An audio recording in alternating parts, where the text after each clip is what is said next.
Thank you sir. Operation सिंदूर पर 7 मई 2025 को हुई प्रेस कॉन्फ्रेंस के दौरान भारत ने अपनी प्रतिक्रिया को केंद्रित, संतुलित और गैर उत्तेजक बताया था। यह विशेष रूप से स्पष्ट किया गया था कि पाकिस्तानी सैन्य ठिकानों को निशाना नहीं बनाया गया। साथ ही दोहराया गया कि भारत में किसी भी सैन्य लक्ष्य पर हमले का उचित जवाब दिया जाएगा। 7 से 8 मई 2025 की रात को पाकिस्तान ने उत्तरी और पश्चिमी भारत में स्थित कई सैन्य ठिकानों को, जैसे कि अवंतीपुरा, श्रीनगर, जम्मू, पठानकोट, अमृतसर, कपूरथला, जालंधर, लुधियाना, आदमपुर, भटिंडा, चंडीगढ़, नाल, फलौदी, उत्तरलाई और भुज पर ड्रोन और मिसाइलों से हमला करने का प्रयास किया। इन हमलों को इंटीग्रेटेड काउंटर यूएस ग्रिड और वायु रक्षा प्रणालियों द्वारा निष्क्रिय कर दिया गया। इन हमलों का मलबा कई स्थानों से बरामद हुआ, जो कि पाकिस्तानी हमलों का प्रमाण है।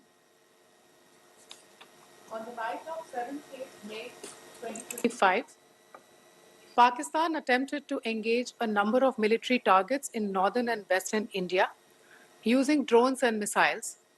These places included Avantipura, Srinagar, Jammu, Pathankot, Amritsar, Kapurthala, Nal, Jalandhar, Ludhiana, Adampur, Bhatinda, Chandigarh, Falodi, Uttarlai, and Bhuj.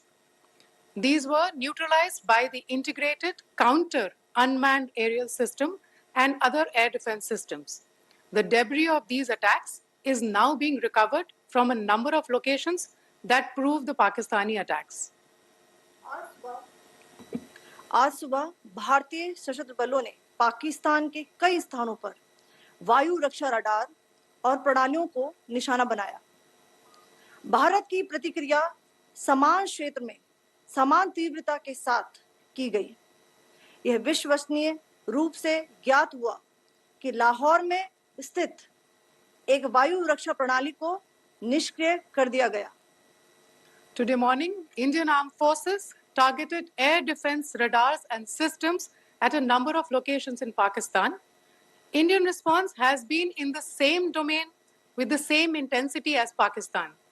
It has been reliably learnt that an air defense system at Lahore has been neutralized. Pakistan ने नियंत्रण रेखा पर आकरण गोलीबारी की तीव्रता बढ़ा दी है, जिसमें कुपवाड़ा, बारामूला, उरी, पुंछ, मेंढर और राजौरी क्षेत्रों में मोर्टार और भारी तोपखाने का इस्तेमाल किया जा रहा है।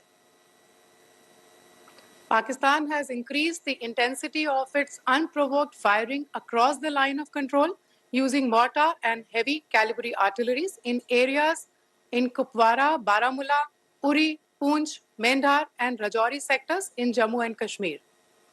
16 innocent lives have been lost, including 3 women and 5 children, due to the Pakistani firing. Here too, India was compelled to respond to bring mortar and artillery fire from Pakistan to a halt.